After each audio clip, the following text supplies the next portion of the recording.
Round 8 of the Champ Car World Series at Elkhart Lake marked the halfway point of the season. The pressure was on. Aggression was the rule of the day. When it was controlled, it was awesome. But when it wasn't, there was mayhem. While the frontrunners tangled, Alex Tagliani kept his nose clean and drove brilliantly. His first victory in 85 tries. It is sweet, baby! It's so good! I'm so proud of you! Now time for round 9, where anything can happen. The Champ Car World Series Grand Prix of Denver is next.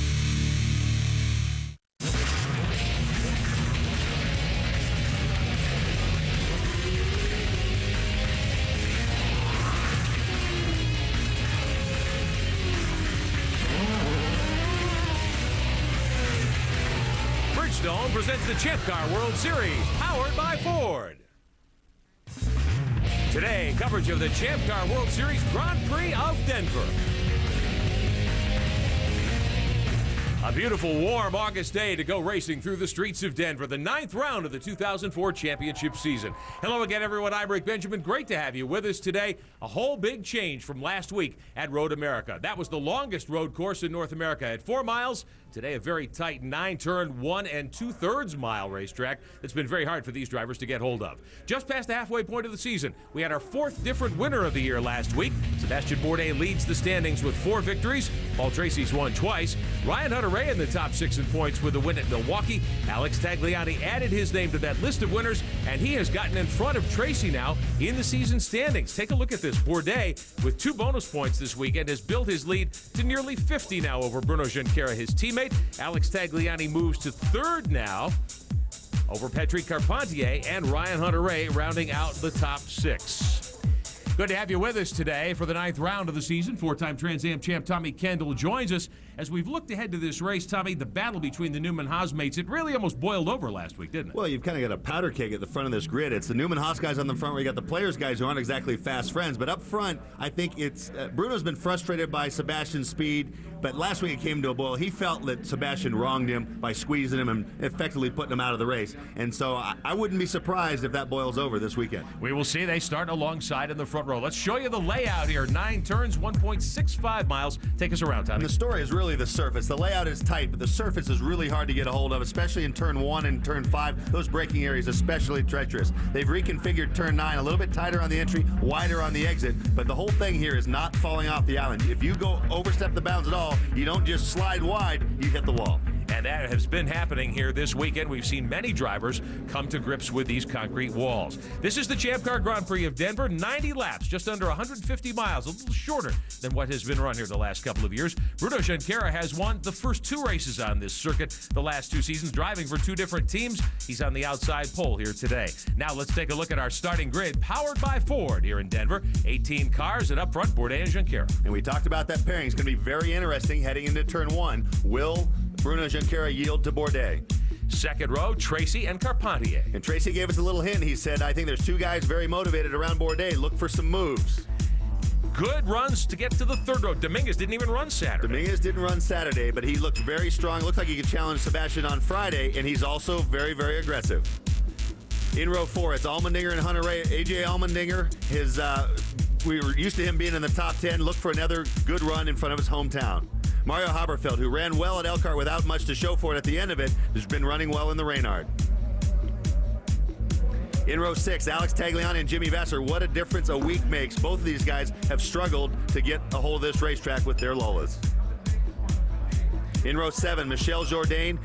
Again, really, it feels like he's close, but has not been able to match the setup or the pace of his teammate Allmendinger. And then Rodolfo Levine, coming off his best career finish, second, now way back in the pack next to Guy Smith. And in row 9, one of the long couples, our version of Bogey and Bacall, Mazzacane and Sparafico have been broken up this weekend, and that's his best start on the inside of row 9. And the Bridgestone keys to the race. The first one is that front row. Can the Newman-Haas team get along? Second, fuel mileage. With the new pit rules, fuel mileage is going to be absolutely what's on everyone's mind for the first half of this race. Save fuel, save fuel, save fuel. And the final one, the slick surface. As I mentioned, at most tracks, if you get a little bit wide in the front slides, you come offline a little bit. Here, you hit the wall. All right, thank you, Tommy Kendall. We'll have 3 different onboard views for you today. As we did last week, we'll ride with Mario Hopperfeld in the Cummins number 5 for Derek Walker Racing. We've got that great look just under the nose of that Reynard. Oriol Servia will take us for a ride today. Servia with a terrific qualifying effort. He lines up 6th, ran 2nd here 1 year ago, still searching for his first career Champ Car win. Bruno Junqueira's been the dominant force here the first 2 years on this Denver circuit. Outside pole, though, this weekend, and he'll have to deal with his teammate Sebastian Bourdais, who's the points leader. Calvin Fish, a whole mix of changes, especially on pit road this weekend. That's right, Rick. Really, this year there's been a lot of consternation amongst the top teams that their efforts may be thwarted by the pit stop regulations that have been in effect. Essentially, you had to do a mandatory amount of green flag pit stops, and certainly that came into effect last weekend with the leaders getting caught out, and ultimately that led to Alex Tagliani's first victory. But today they've changed things. Essentially, the teams can pit whenever they want in terms of under caution or under green. But the only rule that they now have to abide by, the fact they need to do it between lap 51 and 77, that should negate any fuel economy runs. For more news today, let's go down to Derek Daly. Well, one driver who doesn't need fuel economy, he just needs speed, is Jimmy Vasser, drives number 12, the Gulfstream car. He will equal a phenomenal record today because he will do consecutive start number 192, equaling that record of great Al Unser Jr., of course, a former Champ Car champion. Now, Jimmy Vasser has not had a great weekend here, though. Didn't have a good car in the morning warm-up. That completely changed the setup. But Jimmy Vasser, one of the great names, the 96 Champ Car champion. He's won 10 races. He's had 8 pole positions. He's had more than 11 million in earnings. Today, if he ends on the podium, he'll earn his money. Field lining up 2 by 2 by 2, ready to go here in the streets of Denver. Mario Haberfeld getting in line in the 5 car, cleaning the tires one more time, single file for now, as they head down to turn 7, the end of the backstretch. And Tommy, they've narrowed that corner up on entry, haven't they? They've narrowed it up on entry. You don't have the variety of choices on line, but they've made it a little wider on the exit. Now watch the first 2 rows here. Watch Tracy on the inside of row 2 and watch Junqueira, who's starting on the outside of row 1. Both those guys have very little to lose relative to Sebastian in the championship. Getting ready to line it up now. The first turn at the end of this straightaway is a 90-degree right. It's been hard for many of these drivers to get hold of. Glad to have you with us. Green flag is in the air. We're in Denver and we're underway. Bourdais to turn 1. Junqueira right with him. And they both go. Bourdais goes around. Junqueira gets away. Another couple of cars tangle. That is just what Junqueira needed. That's exactly what he needed, but I think he might have a penalty coming in. It looked like he got to the line before Bourdais. That's an electronic scoring audit. If his transponder got to the line, and look at this. More dicing back in the pack. Justin Wilson, Rodolfo Levine, Nelson Philippe, his first drive for MyJack Conquest. Full course yellow on lap 1, and last week's winner, Alex Tagliani, broke the front wing off the 8 car. So caution waving here, and that's what a lot of these drivers were talking about early was, could we get through a lap? Yeah, well, and like I said, you had 2 guys with huge incentive to make moves coming into a corner where it's almost impossible to make one. You saw Bourdais up on the rumble strips. Did Junqueira not give him enough room there? He crowded him, but I think it was probably payback. You know, it's probably about what he felt like happened. On board Junqueira. Definitely a bump. Definitely a bump. Almost a mirror copy of what happened last week. So Junqueira comes away okay. They're going to have to come and get Alex Tagliani, last week's winner. Bourdais has refired. Full course caution to begin the fun in Denver. Take a look at this. Alex Tagliani with the 8 car minus its nose cone. Now remember, he got caught up in that tangle after Bourdais spun. There were 3 cars involved. He was dead in the water back there. It appears as though he has managed to keep himself from going no more than 1 lap down by doing this. They sent him off pit road moments ago, minus the new nose piece that they were ready to mount up. He's in front of the pace car right now. Yes, he is, and so he's running as quickly as he can. He'll come into the pits again, and he'll have the nose wing put on. And this is heads-up stuff. This is years of endurance racing by Paul Gentilozzi leads to a call like this. This is what you do in the 24 hours of Daytona and stuff like that. But they also impressed me last week. They really played that yellow-green flag stuff to a T. Now let's take you back. This is on turn 1, lap 1. Points leader Sebastian Bourdais and his teammate Junqueira. You were riding with Junqueira. There was contact. Bourdais went around. So far, no penalty for Junqueira. Here's the look from Oriol Servia's view in 6th.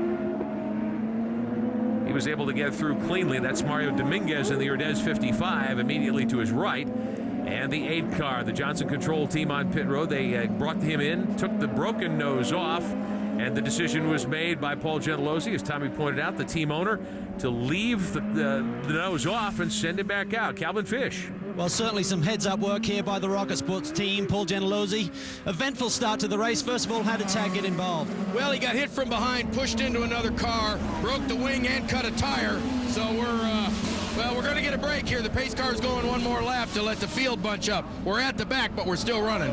Okay, Olivia, straight strategy this year at Cleveland to get a podium result there, and certainly last week, that first win. Good stuff by this team. As we watch Tagliani get up to speed now to try to catch the pack. He is 1 lap down. Now he's being shown on the same lap. He just picked up his lap back, so 3 laps are complete. To Derek Daly.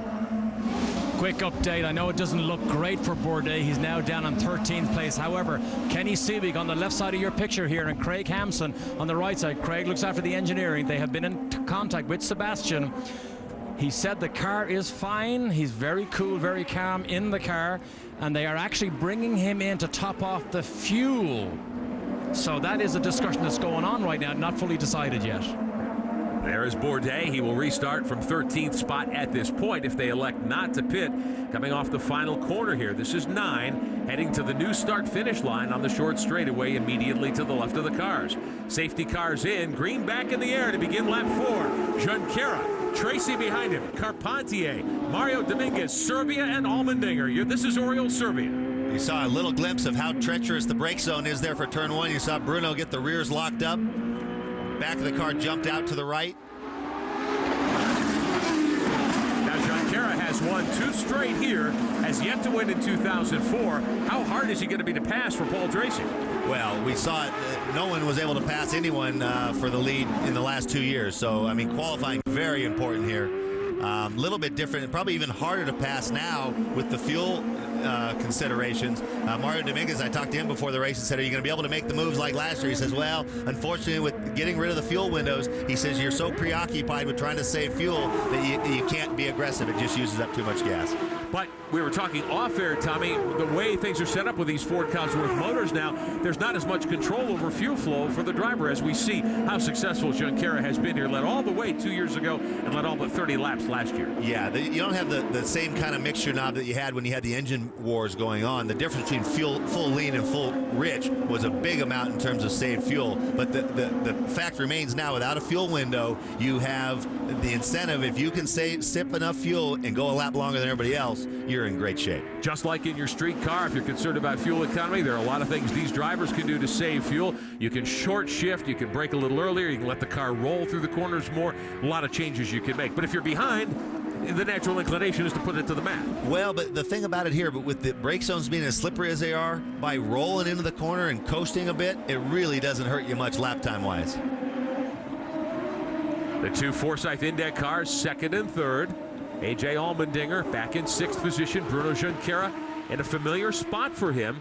He is out in front. Tracy chasing him. Tracy with 2 wins. Let's take you back just a few moments ago to the drop of the green, the contact in turn 1. Points leader Bourdais. Look who gets to the outside. line first. See, Bruno's in the right, the white nose. He got to the start-finish line first, which is prohibited by the rules. I'm surprised we didn't see a flag on that because it's an electronic audit where the scoring system just says this transponder got to the line before that transponder. It's not a judgment call, and he was clearly ahead at the line there. I'm surprised we haven't seen a call from the officials on that. Champ Car officials say no penalty will be assessed. Is it because they saw Bourdais get to the corner first?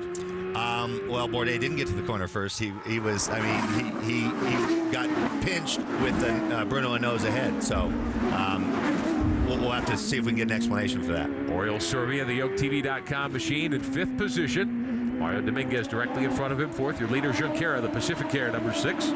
Tracy and his teammate Carpentier, 2nd and 3rd. Here's Tracy. To talk a little bit more about that start, Trans Am operates under the same rules. And after the drivers' meeting, my front row mate, my teammate asked, well, if I get to the line first, but then I make it right at turn 1, they said that's not the rule. The rule is you don't cross the line first. As we take a ride here with Mario Haberfeld. Derek Walker's number 5. He's in 9th position. Bourdais, meantime, starting to get going here. 13th at the restart. Bourdais, the pole qualifier. He's passed 4 cars already, and there he is in the McDonald's car.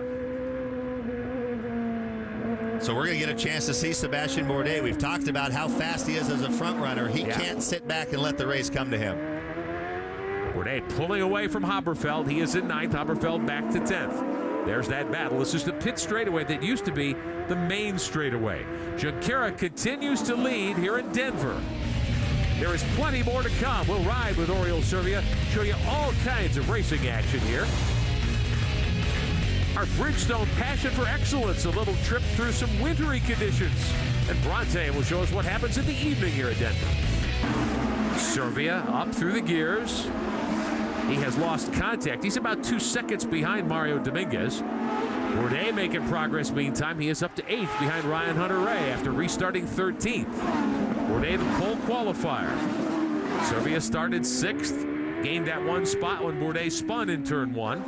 And we talked about the lack of a penalty on Junqueira for jumping the start. There was contact between he and Bourdais, and from that onboard view we had a few moments ago, Tommy, it looked as though Junqueira may have turned down, chopped off on Bourdais. Well, he definitely did. I mean, you're entitled to turn in at some point. I mean, it's kind of a negotiation between who has the responsibility. When you're side by side like that, it's somewhat shared. I mean, that really looked like a mirror image of Elkhart Lake turn 1, where Bourdais came across with authority and Bruno spun himself out trying to keep from getting into his side pod. Here, Bruno was the one that came across, didn't leave a lot of room, and they got together, and Bourdais had a little bit of steering lock in, trying to stay out of Junqueira. Literally a carbon copy the other way.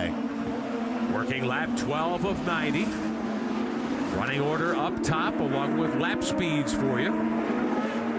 Oriol Servia, surprisingly quick. Talked to him at length on Friday, and we've said all season long, Tommy, the Dale Coyne team, and great racers, underfunded compared to many of the teams in the paddock. And I don't think I've ever seen Oriol as relaxed and loose and at peace with what he's doing here. Hasn't yet won a race, but he seems to really be enjoying himself. Let's ride with him around Denver. And you'll see how busy he is with that sequential shifter. Now notice the steering wheel also. Oriol runs a molded, that extra clear rubber on there. They heat that up and they mold it to the grip, so it's like a pistol grip. Not all the guys do that. Oriol's always run that, and he has it on the Dale Coyne car as well.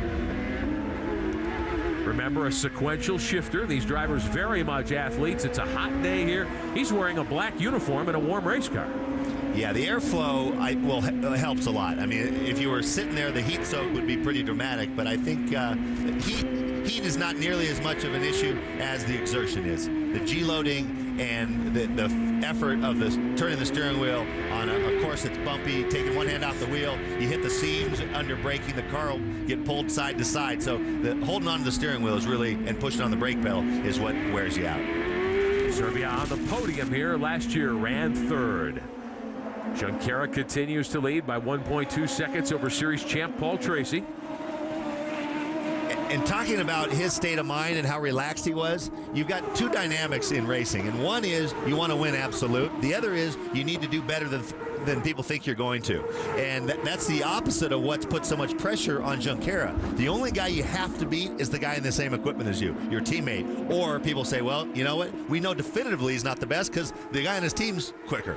So that's the one thing that really turns the heat up. And sometimes you see these inter-team rivalries really go crazy, and so it's up to the team. Some of that helps raise the team to higher levels, but when it gets out of control, it can tear it down. Now we've got a good battle brewing here. Servia is 5th. Right behind him is A.J. Allmendinger in the Western Union Roosport car, the number 10. The Ardez 4, Ryan Hunter-Reay, the Milwaukee winner, in 7th. And Sebastian Bourdais, the points leader, reeling them in. Restarted 13th. He's up to 8th right now. And the gap is narrowing. And now let's see what Bourdais can do. Trying to come from behind, Tommy. We've said all year that's not his strength. Well, we haven't seen him do it. The times that he hasn't been out front, it's because, I guess, he hasn't had the car to start up front. When he's got a car that's capable of sitting on pole, he usually does, and then he checks out. When he's not been on pole, he's maybe not had the car to his liking. Here we know he has a car. That lap he did in qualifying was staggering. I mean, everybody else is separated by tenths and half a tenths, and he's almost 7 tenths quicker. Into the backstretch, into turn 9. Bourdais drawing ever closer to Ryan Hunter-Reay for 7th. Meantime, how about Bruno Junqueira? 1.17 seconds now. He lost a little bit of ground to Paul Tracy, Derek Daly. has been told on the radio to save the car and save fuel. The reason he's told to save fuel is they are concerned that if Paul Tracy runs 2 or 3 laps further than Bruno after the first pit stop, Tracy may be able to jump him in the pit lane. Tracy right now is expected to stop on lap 36 or 37. 3 pits down is Jimmy Vasser. Apparently he may have a sequential gear shifter problem. Boy, a rough weekend for Jimmy Vasser. Not getting any better here in the early going. No, it certainly isn't. This is not one of the places where you want to try to hang on with gearbox troubles because it's very tight here. 1.65 miles, 9 corners. As we watch off the rear wing of team race leader Bruno Junqueira. Tracy closing in. And now Mario Dominguez starting to reel in Carpentier. They've been pretty close in contact, battling for third here.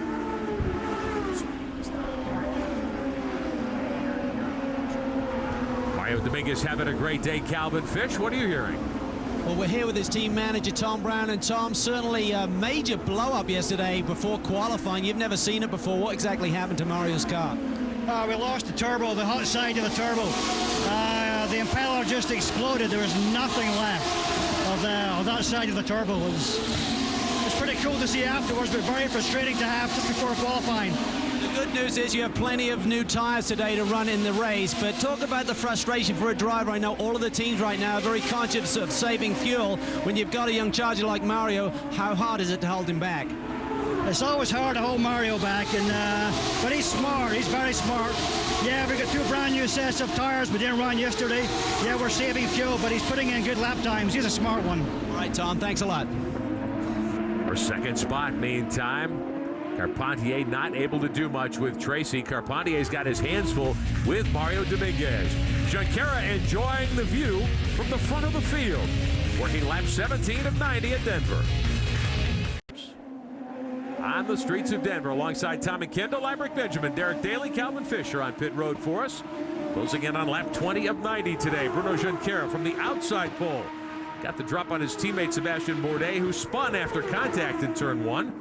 Junqueira has led all the way after that turn 1 incident. Dominguez with a wiggle there. Oh, and he is really charging under brakes. The problem is he's not getting onto the straightaway particularly well. So I think if he was within a car length or 2, he'd have something for Carpentier under braking, but he's coming off there not nearly as well as Carpentier. He seems to be really good here in turn 1 and 2. He's able to get close there. Can't quite get to the inside. That's not a really good passing place. It's really not a passing zone, but, you know, I'm always surprised. Sometimes guys will improvise. And by putting the pressure on, you raise the possibility of a guy making a mistake, which here, again, the surface, like this braking zone they're entering right here, if you go a little bit too fast, you get the front sliding or the back sliding. It's every other track, you can make a little adjustment on line. But here, if you step over that line, it's all of a sudden, it's everything you can do to keep from crashing. Serbia rides 5th, the YokeTV.com number 11 car for Dale Coyne's team. Carpentier with his mirrors full from Dominguez in the 55, the Urdez car. Carpentier. Dominguez is on his push to pass. 60 seconds is the time, and here he comes whistling into 9, but he can't get to the inside. He's going to try to turn underneath him here.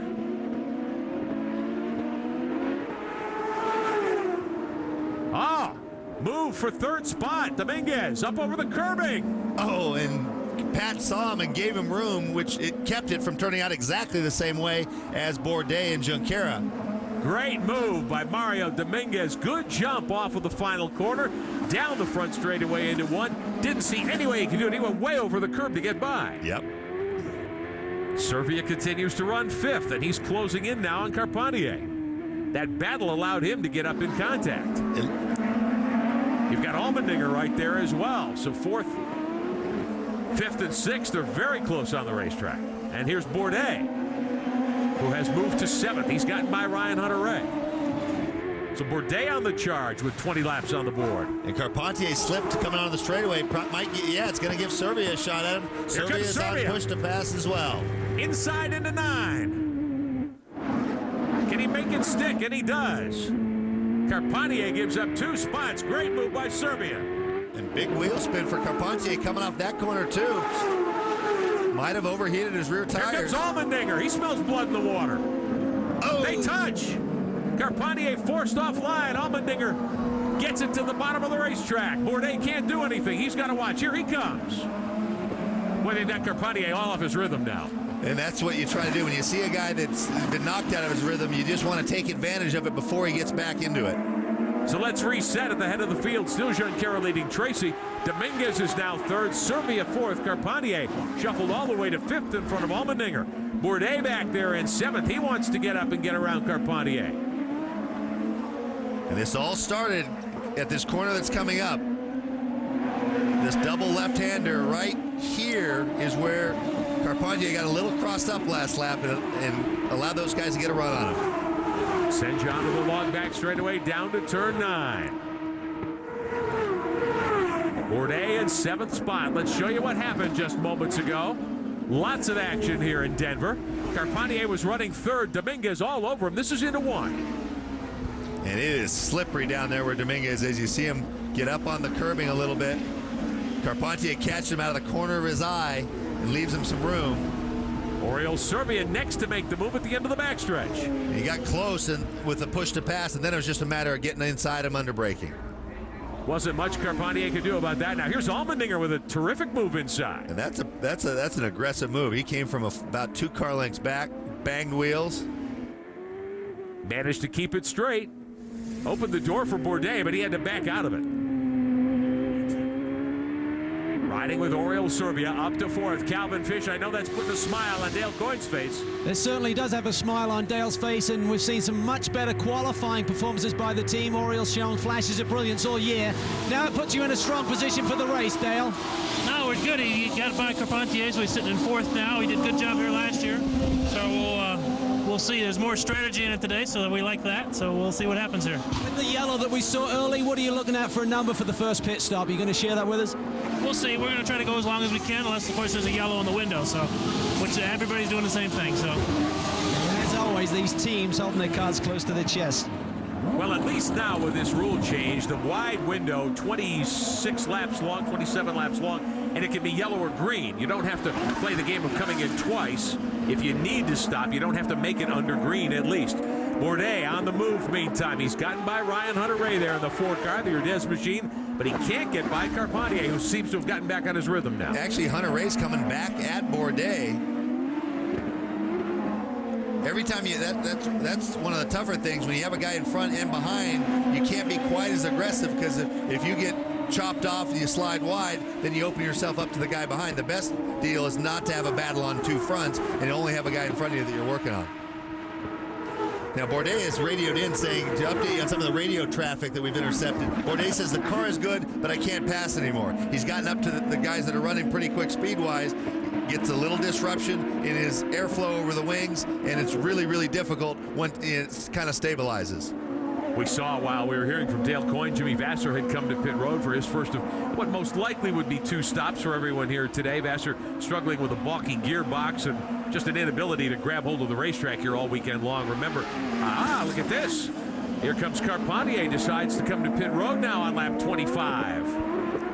That might be a function of the car really starting to spin the rear tires. Let's listen.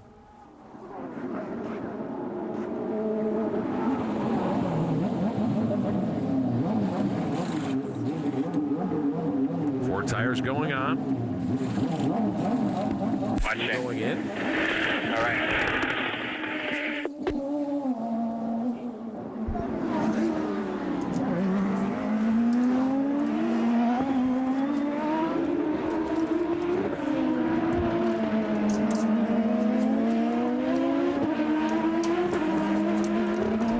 Watching Sebastian Bourdais. Sebastian Bourdais going down into the corner. Bruno Junqueira taking a look off the back of his wing.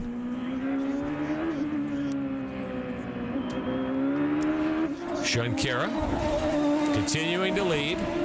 Working lap 26 of 90 here on the streets of Denver. Tracy, Dominguez, and Oriol Serbia, the rest of the top 4. Working lap 27. Junqueira is your leader. Tracy second. Mario Dominguez, Serbia, and A.J. Allmendinger. The rest of the first 5. Calvin Fish. Well, we hear the teams are trying to stretch their fuel today, Rick, and trying to get to that lap 38 mark, but the problem is we're running the softest of the Bridgestone Street tires here, and some of the drivers are already on the radios to the crew saying the tires are going away a little bit, so trying to stretch it to lap 38. The fuel may be good for that, but now the tires is an issue. Let's go down to Derek. With Neil Mickelwright, president of Foresight Index Racing, we saw Patrick lose a number of positions pretty quickly. What happened? Basically, I think he lost one position when Dominguez outbraked him there into turn one, but his tyres had been going off fairly badly up until that point, so it's just starting to slide around a little bit too much. He was hanging with it, but we decided to bring him in early. You're also on Paul Tracy's radio. Does Paul have the speed to potentially challenge Bruno, or is he happy to sit there and let this play out a little bit? I think at this point in the race, so early on, we're just going to let it play out a little bit and just see where things go. How far can Paul go before his first stop? Right now, we're looking at about lap 37. Thank you, Neil. All right, Derek Daly. Carpentier had all those problems, grip an issue here all weekend long. Carpentier with that early stop. Back in 11th spot right now. So he's going to have a tough day, I would say, stopping that early. Yeah, this is something that I don't know exactly what the reason for it is, but Pat is usually the guy on circuits where the tire wear is iffy. Pat's usually the first guy that has the rears go off. I think he ends up, he leans on the back of the car. I think he turns sharper and then leans on the back of the car harder coming off the corners, which on some circuits makes him really quick. I mean, he's quick at Cleveland, quick at Laguna Seca, really quick at Mid-Ohio, but places like this where the rear tire wear is a question, I think it shows up first with his style and setup. What about Alex Tagliani? He and Rodolfo Levine ran 1-2 at Road America last week, and that surprise result. They are 14th and 15th now, but again, as we pointed out earlier for Tagliani, very heads-up move. He was involved in that first turn skirmish, knocked the nose askew on the car. Rocket Sports, the Johnson Controls team, they brought him to pit road, took the cone off, sent him back out to keep him on the lead lap, brought him in a second time to put the new nose wing on. He's soldiering on back there in 14th spot. Right at the moment behind Roberto Gonzalez, who started shotgun on the field. Gonzalez has moved up 6 spots. He's 13th. And this is not going to make Paul Gentilozzi happy. I mean, they've struggled for speed all weekend. I talked to Alex on Friday, and he just said, I'm really having trouble. Like, the car doesn't want to stop. And the shock spring package, As we take a look back toward the front of the field, we'll get to the rest of that thought in just a moment. Bourdais closing in meantime on A.J. Allmendinger. This is for 5th position. Bourdais has raced his way up to 6th. Remember, he restarted 13th after spinning in turn 1. Now, Allmendinger with a little brake lock up and a wiggle there off the final corner. Getting close to a pit stop. Bourdais got to like seeing that. Yeah, absolutely. Now, charging as hard as he has, I'll expect him to not be the last one to stop. It'd be remarkable if he was charging this hard and saving fuel. Tommy, he may pay a price for the charge, as you say here. He has just radioed in. The car has gone too loose. He needs more rear wing and more tire pressures in the back. So I presume he's beginning to grain those rears with this strong run. Heading, trying to get toward 5th. Here he comes inside Allmendinger for 5th. Has he got room? Yes, he gets through. Bourdais, if that car's going away, what a great move. That was a bold move because it is just panic trying to get stopped there by yourself, much less inside someone on the dirty part of the track. Allmendinger evidently was holding him up because Bourdais quickly opens up 9-10 car lengths. Let's take one more look. The series point leader, Sebastian Bourdais. He's won 4 of the first 8 races inside Allmendinger for 5th here. You know, I think he was almost ready to bring the car to a stop. I think he wanted to show himself aggressively to AJ, but I mean, the car was almost stopped at the apex. Didn't get much of a chance to visit with Bourdais this weekend. Tommy, you had mentioned earlier in the season, and we had talked about how when he starts up front, almost impossible to do anything with. When he starts further back, had his troubles, as at Vancouver when he finished 5th, ending his 3-race win streak. He started on the pole here, got in trouble in turn 1 with his teammate, had to restart 13th. He's showing me a lot more aggression than we've seen so far this year. Well, not just aggression, racecraft, because there's one thing to be fast when you're racing the racetrack, but racecraft, that's where Paul Tracy has often made moves and made something out of things where he didn't have the best car, taking advantage of restarts and so forth. I haven't seen that from Bourdais, but him coming up through the field on this kind of a track, he's showing plenty of it today. Working lap 34, Oriol Servia, the OakTV.com. That's the black and gold car. For Dale Coyne up on board with Servia, looking off the back wing. He's got a comfortable, about a 2.7 second advantage over Bourdais, but Bourdais and the McDonald's 2 very much on the charge. There's the Western Union 10 car of A.J. Allmendinger. He's back to 6th now. This battle for 4th, 5th, and 6th, the top 3 cars are about 14, 15 seconds in front of this battle. 2.7 seconds went to 1.1. Bourdais is flying with a car that we're hearing he's not very happy with. Pit stops looming. 33 laps are complete of 90, so we're past the 1/3 mark here. So certainly it is time for your first stop now. It's just a question of how far can you go.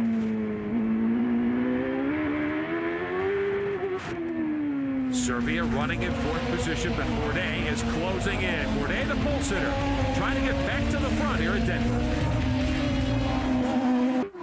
Bruno Junqueira down the backstretch. He's led all the way so far. Paul Tracy trying to reel him in. 1.2 seconds back. Dominguez, Serbia, points leader Bourdais. Oh! On the outside of Gonzalez, trying to lap him. Junqueira up through the gearbox.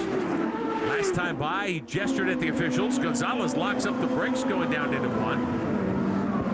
Moves to the outside to let Levine go by. Looks like Gonzalez may have a problem back in the motor area.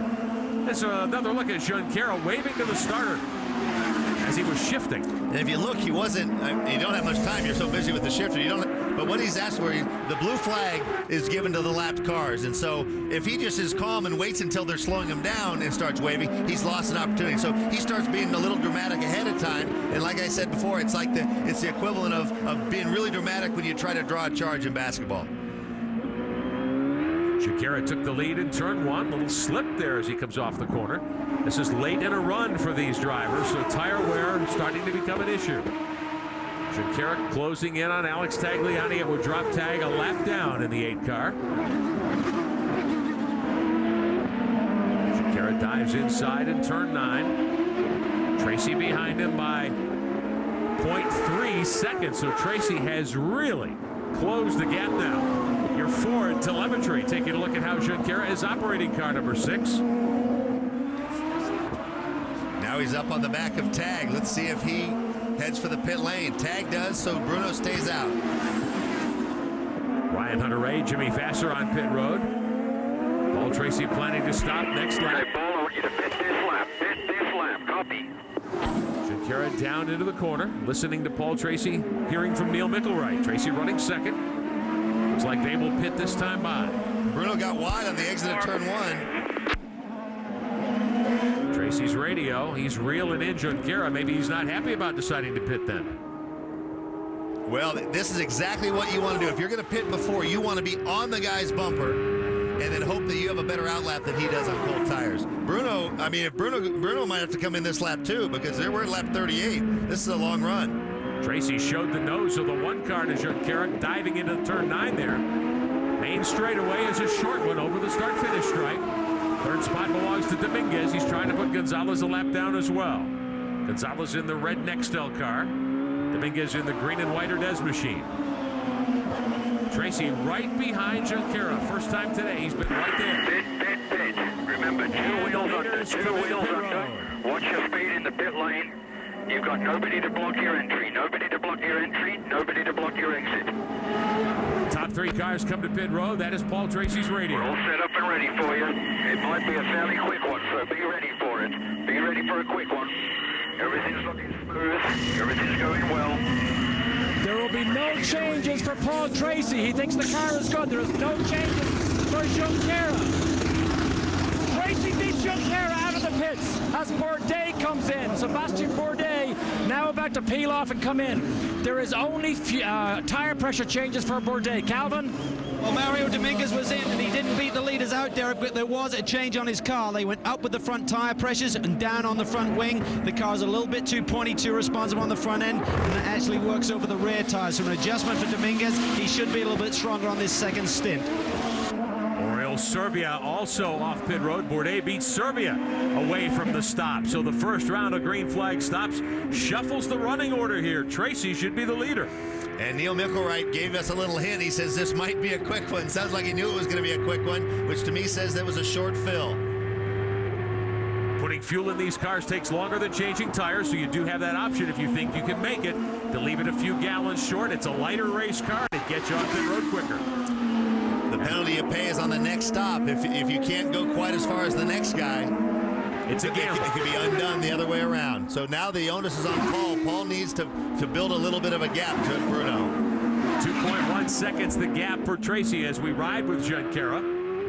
Under the Bridgestone Bridge, here's Tracy, the leader in the Forsyth Index car. Derek Daly. Neil Mickelroyd, that was a superb-looking stop. Your man Tracy now leads. Was that a short fill? It was just a little bit, yeah, probably by about 3 or 4 gallons. He said he was tired of looking at the same rear wing. Are you comfortable that that's not too big a gamble? Sorry, can you say it? Are you comfortable that that's not too big a gamble? No, we've got so far to go in the race that, I mean, all sorts of things could happen, so we don't consider it to be a gamble at all at this point. Thanks, Neil. 50 laps to go. Junqueira, bottom of your screen. There's Tracy off pit road first to take the lead.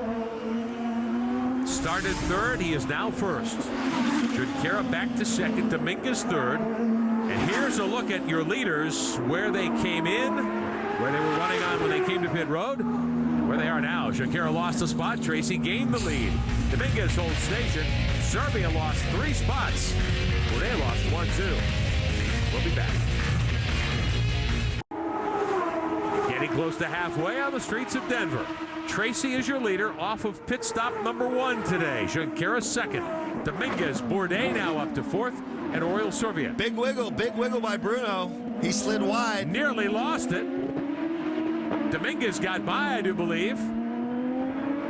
When you see that rear pointing camera turn it into a pan camera, you know he's sideways. Junqueira thought he'd lost his way and ended up on a dirt track there for a moment. So put Dominguez, who's been very good here the last couple of years, up into second. And now Junqueira really chasing him. I'm starting to think, Tommy, that the handle on this set of tires has gone away from him completely. Well, it looked like it happened the lap before he came in, and it's just gotten worse. It's not like something's changed, and he's really struggling. See how he does here in 5. His out lap, which is the critical lap on cold tires, he was 1.1 seconds slower than Tracy's out lap. And that is a huge difference. Yeah, now Tracy was even up 4/10 quicker than Bourdais. Bourdais had the next quickest out lap. Dominguez was a little bit slower than Bruno even. Tracy, meantime, has put the index number 1 into the win. He's 6.5 seconds in front of Dominguez. You're riding with Junqueira, who's third. He's 7.5 seconds back. This is where he had trouble last time by, and we come to halfway. Tracy sees the crossed flags. And remember when I said that Sebastian Bourdais he'd show me he could race fast by himself, but it was on the little margins, the restarts that Paul Tracy's racecraft really shows. Outlaps are one of those things where you don't have the quickest car, but if you can gain a second and a position, and it's just one of those things where he's got so much experience. He's good on ovals, good on street courses. I don't think he is usually the fastest guy, but he just makes stuff happen. He's willing to take more chances, which also bites him as well. All right, let's take a look back at what happened on pit road just a few moments ago. Junqueira first on a pit road because he was the race leader. Listen. Hold it. Go. Tracy going by on pit road. And a moment ago, Dominguez had problems coming off turn 9. Way wide on the concrete, nearly went around, and that allowed Dominguez to scoot through and take second. So Mario Dominguez seizing the opportunity in the Urdaz number 55, runs behind Tracy, and he has cut it to 5.6 seconds. So Dominguez starting to get up on the wheel a little bit here. But Junqueira now 8 seconds back in third, so he continues to lose ground to Tracy. Calvin Fish, Mario Dominguez starting to get things going here, middle portions of the race. He's in really good shape. Remember, he did miss that qualifying session yesterday, and the reason that is important is you only get 8 sets of Bridgestone tires for the whole race weekend, all of the practice, all of the qualifying, and the race.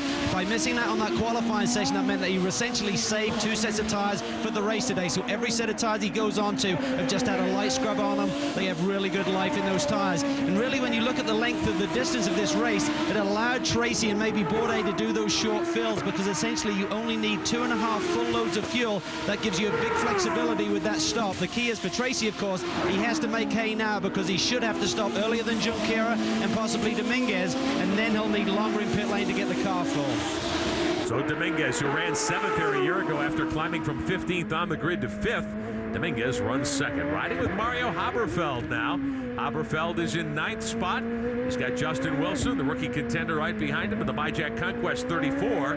They are nose to tail. Haberfeld had gotten up to 4th. He waited. He pitted later than the leaders and got to the top 5. He has since stopped, so that puts him back to 9th. But fuel mileage and mechanical grip for the Reynard could help him here today. No question about it. And he had a 4th place in the bag, and well, obviously not quite in the bag at Elkhart Lake. On that last restart, he got wide and lost a bunch of positions. But having a Reynard in the top 5 at Elkhart was an accomplishment. And he, with a few breaks, he could have the same thing here. 1 year ago, Mario Haberfeld for Derek Walker, fastest race lap. Minute 2 and change. So that combination has proven itself here on this racetrack. Justin Wilson, meantime, starting to get back on form. He's had a couple of races where things have not gone well for the Myjack Conquest team, but Justin's got plenty of talent, as we have seen through the early part of the season. And here he is diving inside, trying to get a run on Haberfeld for 9th spot. Very close. Wilson now right up under the back wing of the 5 car. Look for him to use push to pass here. He's pretty close. Bourdais has used 30 seconds of push to pass time. 60 seconds is the number for everybody. Wilson's got 47 seconds left. Haberfeld's only touched his button for 3 seconds. Haberfeld in the Cummins number 5 for Derek Walker's team. Running order up top along with push to pass time remaining. Tracy hasn't touched his yet either. That's a bit of a surprise.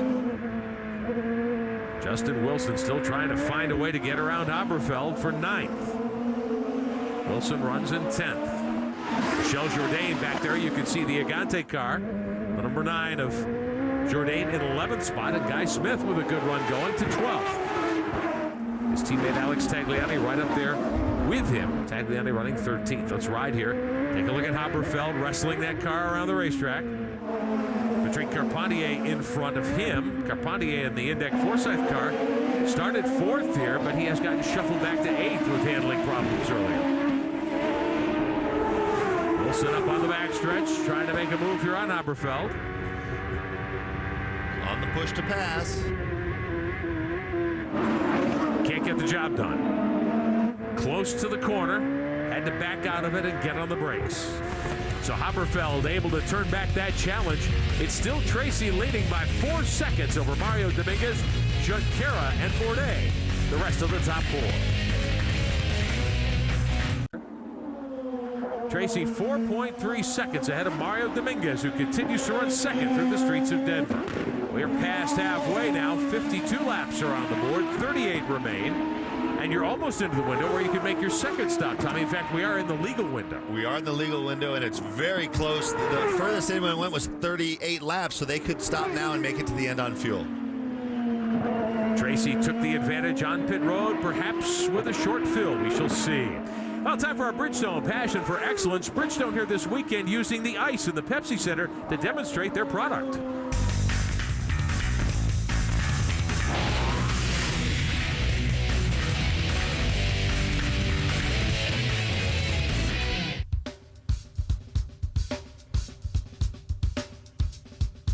What makes the Blizzak winter tire so special is a multi-cell compound. It's very soft, and think of it almost like a sponge. It sucks the water off the ice so the tire rubber stays gripped, almost glued to the ice, and that's why it runs so much better than an all-season tire, and it can run circles around regular tires. We'll let old Chrome Horn have a shot at me. Okay, Paul, $5 every time you spin it. All right. I think this is a setup. I think Paul's making me look bad here.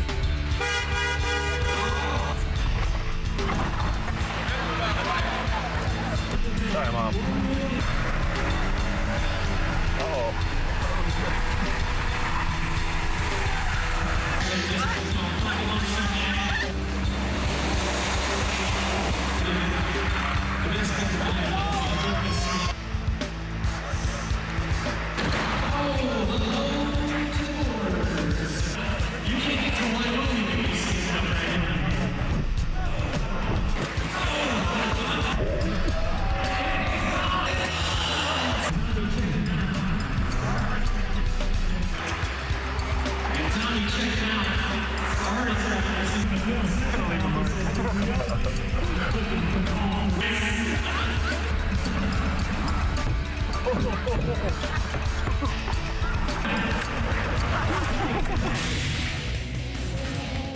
Our Bridgestone passion for excellence. How about this? Sebastian Bourdais trying to come back on his teammate Bruno Junqueira.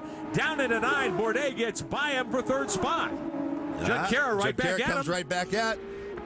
Oh boy, down into 1 Instant again. replay of the start. Bourdais goes by on the inside and takes over 3rd spot. So Sebastian Bourdais, who restarted 13th after that turn 1 skirmish, races his way up to his teammate, passes him on the front straightaway moments ago. You think these guys are friendly? See that wave from Bourdais? Get him, Seabass. So Bourdais to 3rd spot.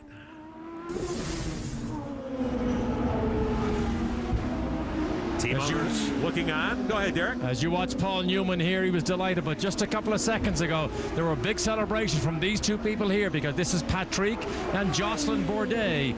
Sebastian's parents have come from France and they are enjoying this. And incidentally, the radio message to Sebastian was, you can pass Bruno, but remember, you can't really trust him and we must finish. Sebastian came back and said, we can win this thing, Craig. Craig being his engineer.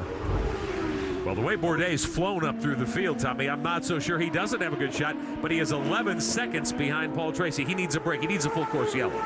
Well, maybe. I mean, he could use a full course yellow, but towards the end of that stint, as you recall, Bourdais was complaining about oversteer, but he was really not losing as much time as everybody else. So late in the stint, it seems to be where his advantage gets even greater.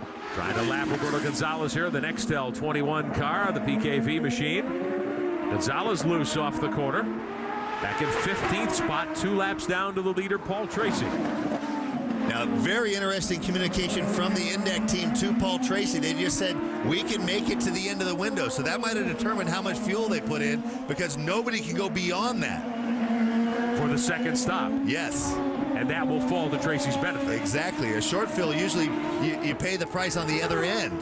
And this time they can't because no one can run longer than that lap 77. If you're just joining us with Tommy Kendall, I'm Rick Benjamin, Bronte Tagliani, Derek Daly, Calvin Fish with us as well this weekend. 9th race of the Champ Car World Series season in 2004.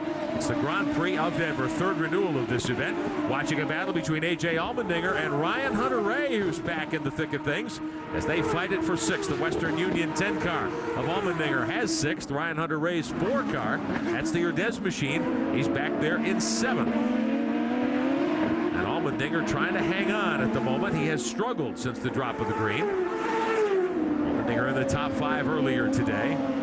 Gave up that spot. He is 30 seconds behind race leader Paul Tracy. Now, if you're just joining us, let's reset things for you as well. A rule change this week by Champ Car World Series officials. Instead of a couple of mandatory green flag stops, we've got one window that you have to stop in. It could be green or yellow, and that window's open between lap 51 and 77. So, explaining what happened in terms of Paul Tracy, as we take a look at the rules. Oh, Guy Smith has stopped out on the racetrack. He's got problems in a runoff area. You have to fuel, you have to change 4 tires, or it's a 1-lap penalty. Tracy stopped and got the lead on pit road, but we know he short-filled the tank to get off pit road a little quicker. Now you're saying, Tommy, he can go to 77, the end of the window? The Indec team just says we can make it to the end of the window. So that's surprising because, I mean, that's another full 38 laps. That was the communication from the team to Paul. And Tracy continues to lead. He's built the lead to 5.5 seconds over Mario Dominguez.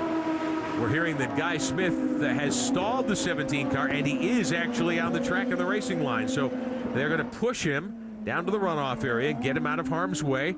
The Champ Car safety crew doing a great job, as always, to get the 17 car out of harm's way. Oriole Servia's smoke problem seems to have cleared up.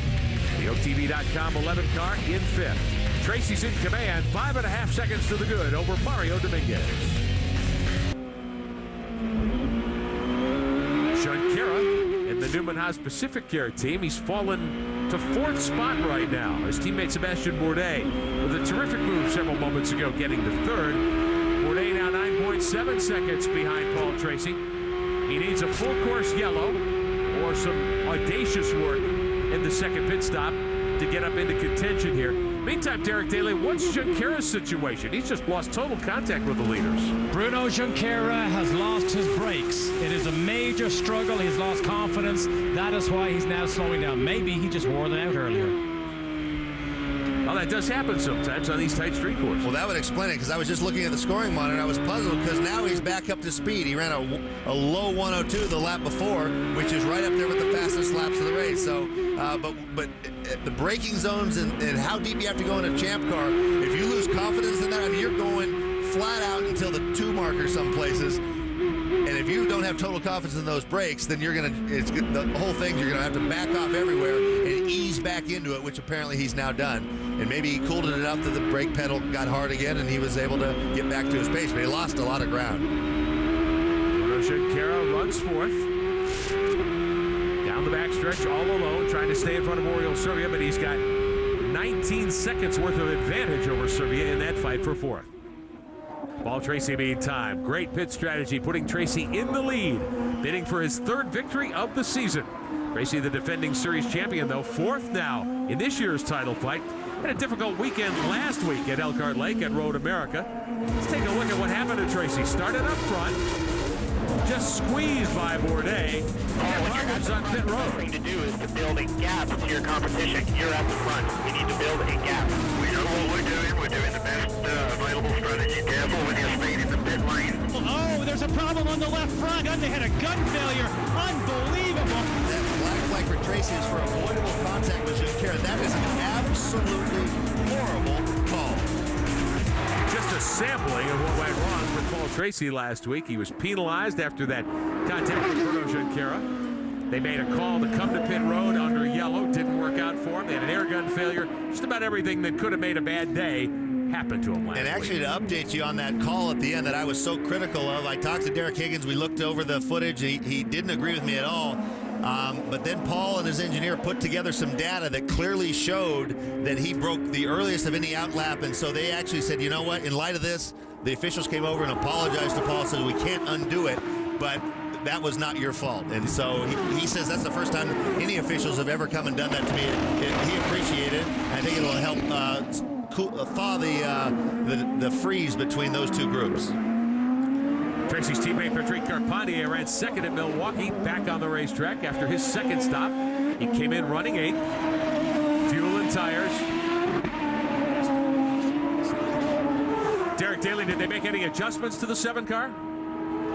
There are no adjustments. He said he's happy despite the fact that he's just a little bit off the leader's pace. Green flag stop for Carpentier in the legal window, so he has made his 2nd stop and his 1 required between laps 51 and 77. This shuffles him back to 10th. There's Servia in the 11 car. AJ Allmendinger right behind him. This is for position. They're running 5th and 6th. A little smoke showing that time off Dale Coyne's YokeTV.com car. But Servia still at full speed. Ran a 105 last lap, though, and Allmendinger a 104.8. So they're not nearly keeping touch with the leader. Servia now 35 seconds behind Tracy. And we understand, Rick, that there's no sign of any problem with that engine on the telemetry. So Dale Coyne has been flicking through the various screens that he has available on his monitor, looking at the number 11 car. They see the smoke, but no sign on the telemetry, which reads all of the information from the car back to the pit lane that they have a problem right now. How about Sebastian Bourdais? 3rd spot, no problems for him after recovering from that early spin. Carpentier trying to chase down the leaders. Meantime, Tracy, he's got his mirrors full. Wow. Mario Dominguez in 2nd spot. That's Carpentier. That's Carpentier, that's what I thought, but I mean, not just recovering. I mean, Bourdais, the last lap, everybody's in the low 102s. The last lap, Bourdais ran a 101.5. Shades of qualifying, where he's just in another league. Now remember, he's done this without a yellow flag. Yeah. He has gained everything back and then some. He is 6.3 seconds behind Paul Tracy. Now it's gonna, like I said, the test is gonna come with Mario Dominguez getting by him, but he's taking huge chunks out of that lead, and I wouldn't put it past him. He says he thinks he can win this thing. He might. Dominguez started 5th. He runs 2nd. They're stuck behind Patrick Carpentier, who just stopped. He's back 10th, a lap down now. Now, this is Tracy's teammate, remember, but Carpentier needs to get out of the way. He's a lap car. This is not cool. And Heading to the backstretch. We'll see if he gives him room here. Bourdais wants second from Dominguez. Dominguez in the green car. Bourdais in the McDonald's yellow and red car. We're hearing Bourdais maybe coming to pit road. That was very close to Bourdais getting in the back of Dominguez. You saw when he got real close, that last little bit, he lost downforce. Sebastian Bourdais talking to his team on the radio into turn one where he spun on the first lap. He's lost touch with Dominguez now. And Rick, Dominguez has been given the green light. The team are in great shape with fuel. Now we see Bourdais peel off. So Dominguez can go full rich. He can reach lap 77, they believe. And Bourdais is in 10 laps earlier than that number. As Bourdais comes slowly down pit road, let's listen. Look for Todd. Hit your marks. Pull it on the lights, Al. He's told the fuel will be a quick stop. This has to be perfect. Bourdais is full of confidence, and he believes still that he can win this thing. Scrub tires, not new Bridgestones. No changes. On the fuel. One time. Go now. 10.7 seconds. That appeared to be good. We'll only know how good after Tracy and Dominguez have their stops. Final stop for Bourdais, 23 laps from the checkered flag, but if Dominguez can go 10 more laps, that's a huge difference. Yeah, I mean, these out laps will be critical, and we saw the speeds dropping off at the tail end of the stints before. If that happens, then the advantage of going longer isn't as great, but the laps that these guys were turning right before that stop seems to indicate otherwise. The track appears to be getting faster and faster. Paul Tracy, meantime, after a great quick pit stop that vaulted him around Junqueira to the lead, he's dominating. I think the gamble by the McDonald's guys, and maybe it's not much of a gamble, is that he's going to have these slow laps on cold tires, but he's so much faster than everybody. The longer it goes, it almost works in his favor once he gets up to speed. Mazzacani there, the American Medical Response number 19. Tracy reeling him in. Mazzacani 15th. Big weekend for the Dale Coyne team because AMR is based here in Denver as well. They're entertaining a lot of folks at the racetrack at the Champ Car World Series Grand Prix of Denver. Tracy 5.5 seconds in front of Mario Dominguez. Bourdais with that green stop. He's 29 seconds off the lead, but he only lost a spot to Junqueira. He's back in fourth. Tracy continues to lead, coming up on 20 laps to go. Less than 20 laps to go through the streets of Denver. Paul Tracy leads. Oriol Servia's had a good day. He's fifth, but Calvin Fish, we're seeing more and more smoke off the engine cowl of the 11 car. What's going on? Well, the team are really confused as to what it is. I talked earlier about the fact on the telemetry, the computer screens, they're seeing no sign of damage to the engine, but they have had a report from the officials. They think one of the air jacks may be dragging. So what the team are doing, are gearing up for his final pit stop, and they have this mechanical jack. They'll put this underneath the back of the car, pull the car up in the air so they can get the tire change done. That will certainly cost them a few seconds. Some of the teams practice this. Hopefully Dale Coyne and the boys have been doing this in the weeks off. Yeah, you'd hate to see him give up a top 5 for a problem like that. Oh, one of the Erdez cars has gone around. Ryan Hunter-Reay, who was running well up in 7th, has spun at turn 9. That's looks like his left front got a tire down there, yeah. Or just hanging on there. That is one of the places on the track where the grip is difficult because of the transition from asphalt to concrete. We were hearing his radio there momentarily. Teammate Dominguez gets by. He stopped right there. We're still green. Junqueira gets by in third.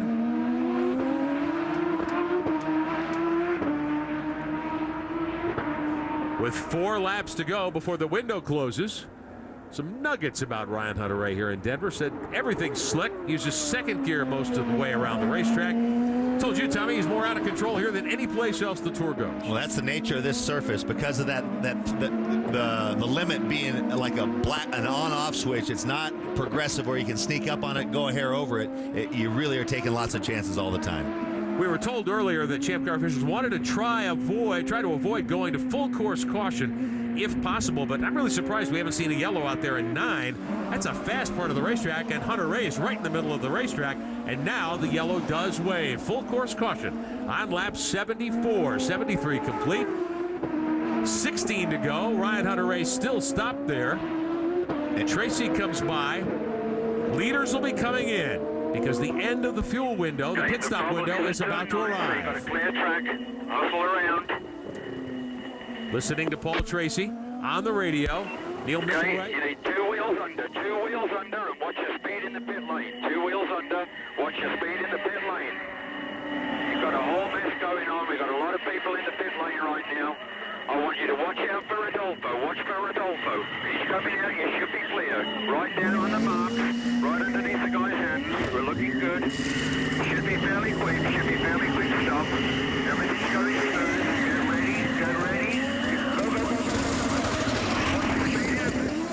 You heard the calming voice of Neil Mickelwright, who wants to talk Paul Tracy in, and meanwhile Bruno Junqueira just comes in behind him for what will now be his final stop. He puts on a brand new set of Bridgestones.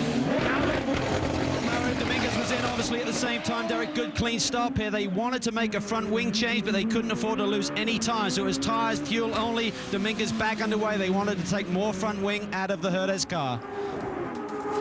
As we watch the safety car on the track and the leaders have made their stops, there is Dominguez running in second spot. He will be able to close right up on the back end of Tracy for this restart. Junqueira and Bourdais will get to close the gap as well, and that could set up quite a 10 or 12 lap sprint to the checkers here in the streets of Denver. Tracy, though, is your leader. Chief starter giving the indication to the field and to the safety car. 1 lap till the restart. Well, Derek Daly, the guy who tied a legendary champ car mark behind the wall before the checkered flag. Indeed, Jimmy Vasser retires the Gulfstream car. Jimmy, it looked like a bit of a struggle right from the warm-up this morning. What eventually put the car away? You know, we really don't know. It started misfiring a bit, and so we had to park with the throttle linkage was locking up, and so it wasn't working smoothly. So you know, we're not so sure about that, but we're really disappointed in our performance in the race. We expected so much more. We qualified 6th on Friday, and woke up Saturday morning, and you know, from then on out, we just got slower and slower and bigger problems throughout the weekend, and we honestly can't. We don't have the answers. So you know, it's pretty baffling for the Gulfstream team. Jimmy, on the bright side, the 192 consecutive starts, the record you hold with Al Unser Jr., that's still got to make it a pretty special day. Well, certainly, anytime you get mentioned in the same sentence with Al Unser Jr. in regards to records, you know, it makes me feel proud, and it's a heck of an accomplishment. But you know, I wish I could have raced a little bit more like Al Unser Jr. today. It was a little disappointing, but you know, we'll carry on to Montreal and we'll bounce back. The team's been gaining momentum and showing speed at times, and you know, we just have to do that on a more consistent basis now. Indeed, he mentions Montreal. He will be the record holder after the start in Montreal. Go back a few weeks to Vancouver. Jimmy told me that their big problem has been shock absorbers, their damper package. I would think that'd be a big factor maybe as to why they had a tough weekend here, because it's so bumpy. No, absolutely. I mean, that's what kind of keeps the tires connected to the road. And if you're baffled, it's usually, you can trace it usually to the shocks. Getting set for a restart. Oh, little brake check there perhaps by Bourdais on Junqueira. Coming to the restart, 12 to go. Tracy, Dominguez, Bourdais, and Junqueira, 1 through 4. Here comes Bourdais. Bold move to the inside. Dominguez locks him up. Bourdais over the curve. They touch. Dominguez goes around. Bourdais to second. Dominguez back on the hammer. I have never seen a guy lose that little time on a spin. Laying down black ribbons of tire rubber. Serbia in trouble. Chaos behind him. Michel Jourdain trying to get by Serbia, who was 6th on the restart. A.J. Allmendinger did get by him, so Allmendinger jumps up to 5th. Serbia to 6th. Tracy continues to lead.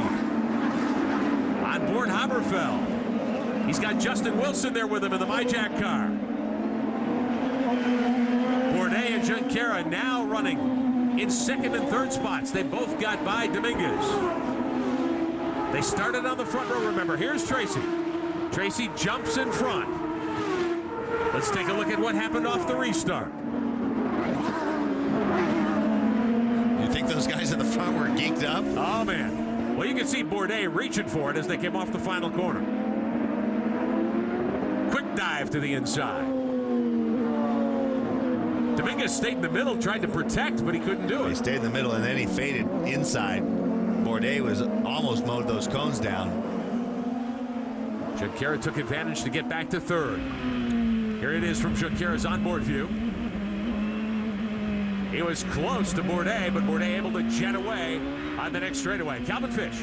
Down here with Tom Brown, team manager for Herdez. You had your sights on the lead. We got the caution, and then very aggressive there. Bourdais going for it, and your man trying to put a block. Yeah, we did not need that last yellow, that's for sure. Yeah, we just, we're looking at it. It's tough. It's a tough call. Well, we've got to get back to the action there. Tracy's under pressure, boys. Down the backstretch, Tracy perhaps with a problem because Bourdais just caught him. No problem at all. Bourdais for the lead on the inside. Both on the push to pass. Into 9. Bourdais gets by. Unbelievable. Tracy right back at him. 10 to go this time by. And Bourdais pulls away. Wow. Tommy, as quickly as Bourdais got to Tracy while we were hearing about Dominguez, I thought maybe he had a problem. Yeah, clearly, I mean, he was having trouble getting up to speed. Big time sideways onto the front straightaway. And Tracy not able to maintain the pace at all. This reminds me of what happened to Junqueira when Tracy got by him after the last set of stops. Just took him a long time to get going. Junqueira third. Derek Daly, what's the problem for Tracy? Neil McElroy, Bourdais seemed to gather Paul up pretty quickly there. Did Paul have a problem? We're looking at the data now. It looks as though maybe we locked up the brakes going into turn 5, which allowed him to get a bit of a run on us going on down to the back straight. So it's not over yet. Still 10 laps to go. You've watched the laps by Bourdais. Do you believe you have the speed to run him down potentially? Truthfully, I don't think we have the speed, but I think Paul Tracy has the talent. Oh, there's the challenge. That's pushing all your chips to the center of the table. Well, that's like I said. I mean, there are times when he doesn't have the car, but he just calls on every trick in the book and sometimes makes something happen. You can't if a guy's got a huge speed advantage, he's not going to get an opportunity to do something like that unless we get another restart. Well, the gap, 2.4 seconds. So not only did Bourdais catch Tracy and pass him on the backstretch going to 9, he's pulled away now with 9 to go. Junqueira, meantime, trying to reel in Tracy. So the Newman Haas team, Sebastian Bourdais, 13th on the restart after the early caution here. He's raced his way back to the lead, bidding for his 5th win of the season. And Bourdais is all alone with clean racetrack in front. Here's a look at the move on the backstretch. The lead bid here by Bourdais.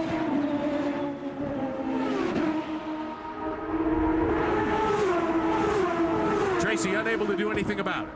Yeah, I mean, getting team reaction there on pit road.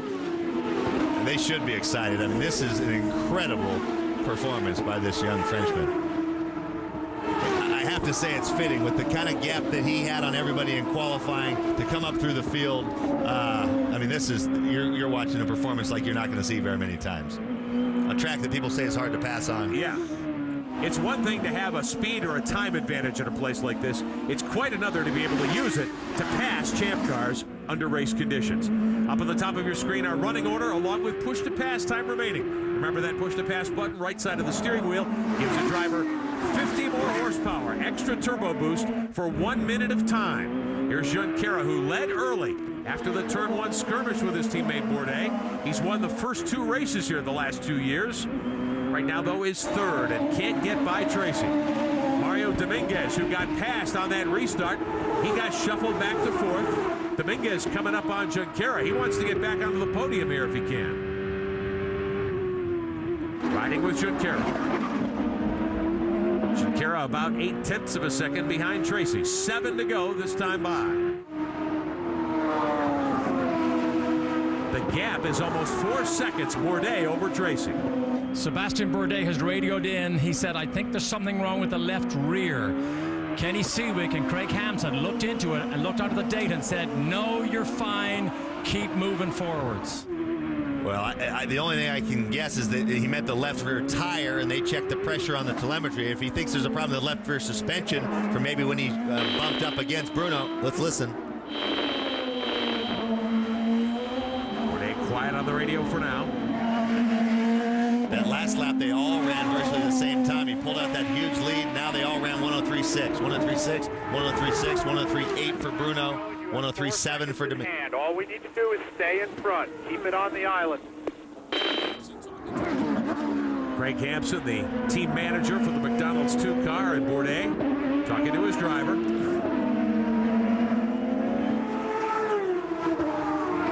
Look at those tires, Tommy. Has he grained up that tire a little bit?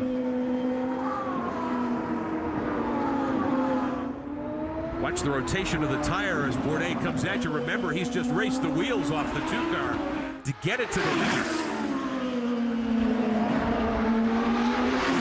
He's running about a second and a half slower than he had been earlier. L6 plus 4. That's 6 laps to go, plus 4 seconds on Paul Tracy. They all ran within a tenth of each other again that lap. So Bourdais got the advantage. He's got a 4-second lead. This is Junqueira running third in his Pacific Air Lola. Tracy up ahead in the Forsyth Index car. Looked like Tracy had this one in the bag and was headed to the house. Bourdais said, Back there in the Urdez car, the 55 Dominguez runs fourth. Allmendinger fifth in front of Servia.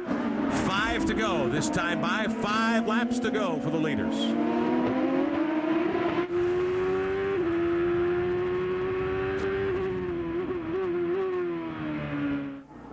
A.J. Allmendinger's brand new Western Union livery back on the car. Hometown race for the Rousport squad. Allmendinger in 10th. Contact.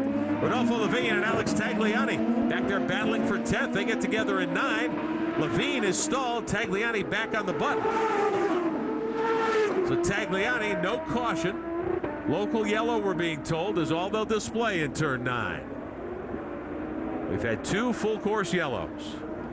The last one for Ryan Hunter-Reay, which led to this dramatic turnaround that has put Bourdais back in the lead. Here's a look at what happened.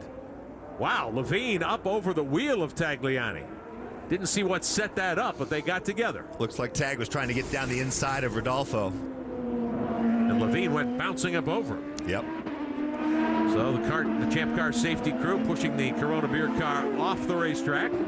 Okay, they're going to pull you back, and they'll try and start you from a safe area, so just get ready to restart. Levine's radio traffic there. And Tracy's car starting to come alive. He was 4/10 quicker than Bourdais that lap.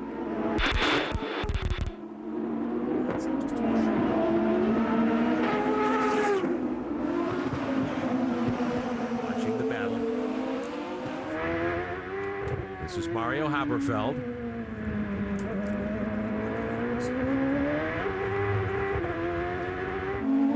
Mario Haberfeld running in 8th spot. Justin Wilson. This is your leader, Bourdais. 3 to go, next time by. Bourdais with a lead of 3.8 seconds. This is Tracy running second. 3rd spot belongs to Junqueira. It's been a wild one here in the streets of Denver. We'll do it all again in 2 weeks. Sunday afternoon, the 29th, will be in Montreal at Circuit Gilles Villeneuve. The 10th round of the 2004 championship.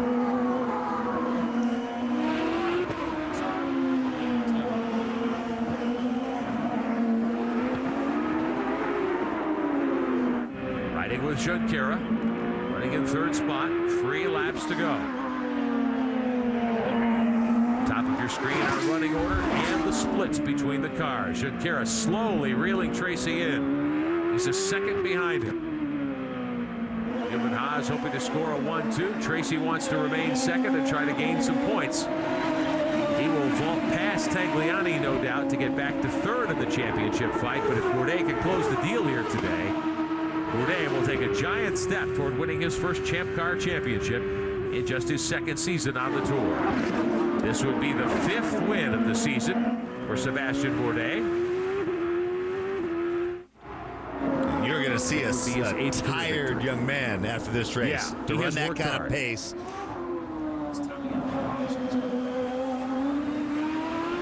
Watching Bourdais.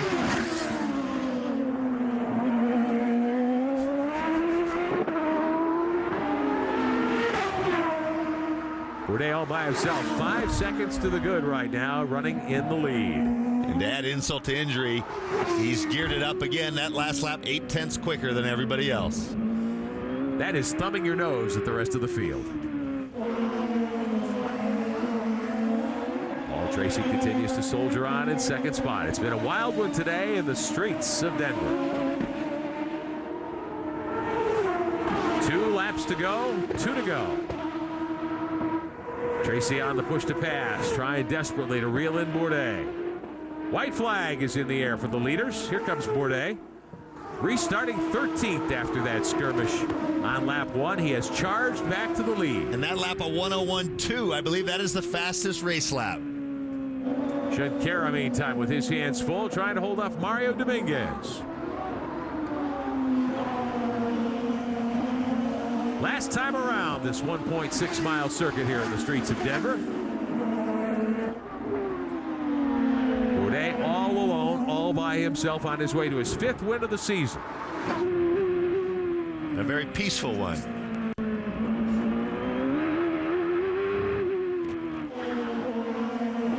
Watching Tracy. Running in second spot. Junqueira has caught him, but Bourdais on a Sunday drive now through the streets of Denver. The Newman Haas squad taking a look at the monitors. Final corner. Fans are on their feet here in Denver. Sebastian Bourdais heads to the checkered flag from 13th to the lead. And Bourdais wins his 5th of the season. Tracy will come home 2nd. Junqueira over the line in 3rd. Dominguez gets 4th. A.J. Allmendinger headed to the stripe, and he will finish in 5th position. I think it's okay. It's just bottoming. Can I make it run? 5, guys. Radio traffic with Sebastian Bourdais and his team. Guys, if it's not a race, I don't know what it is.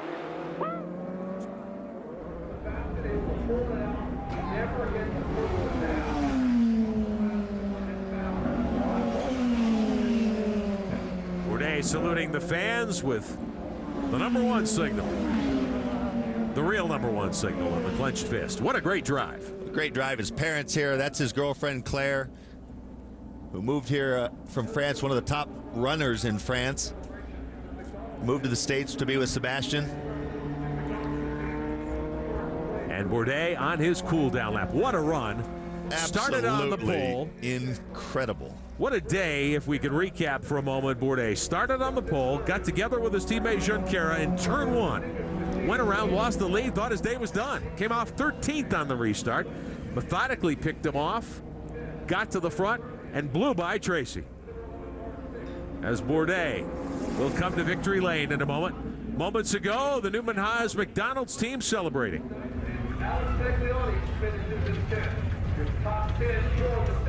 Carl Haas and Paul Newman celebrating up top in the scoring stand. Bourdais says, hey, I'll serve up some donuts today. Tracy can do it, I can do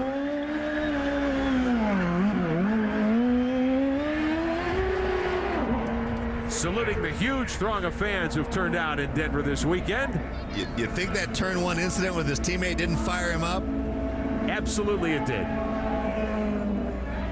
So Bourdais headed to victory lane. Calvin Fish with the runner-up. Down here with PT and Paul, I know you dramatically needed to move in the points here today, and you had a strong race car, but Bourdais, once you had that yellow, he was just too strong. I couldn't do anything about it. You know, it's one of those situations where it was cold tires for me, and I don't know what his situation was, but he came from the back to the front, and he obviously he's had a perfect car all weekend, and there was really nothing I could do, so I didn't try to block him or hold him up. I braked as late as I could, but he was just too strong. Certainly a lot of action there in the first turn. It got very tight at the start of the race. What did you see with Junqueira and Sebastian going side by side there? Well, I mean, I think Bruno made a better start and was ahead, and Sebastian didn't want to give up. So it was one of those things where they're both trying to go for the same spot, and that's how it ended up. I knew something was going to happen, though. I figured that was going to happen. Well, Sebastian Bourdais is making his way in here with victory lane, and big noise behind us. I'm sure there'll be a lot more when he jumps out of the car. Tracy Sennett resigned to second spot. Well, I think he realized he gave his best performance and really had nothing for him. They take the headrest out of the car to allow Sebastian Bourdais in victory lane to climb out of the McDonald's #2. 5th time this season that the young French pilot has guided that race car to victory lane. In a season and a half on the Tour, Tommy Kendall, he's won 8 times. Well, he's clearly something special. We saw that from the very first race he did in St. Pete last year. And this year, a year under his belt, you only expected him to get a little bit better, having seen the circuits. And Sebastian, this is a great celebration here. His dad is here from France. His mom, Jocelyn, is here. That might be the finest drive that we have seen from Sébastien Bourdais. People are here, they're shaking with excitement. Sébastien, you look hot, you look sweaty. That was as good a drive as we have seen from you in a difficult racetrack.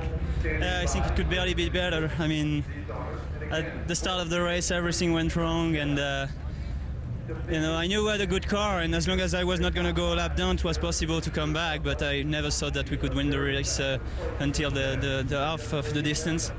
And then everything was going so fast, we were coming back very close, and that was amazing.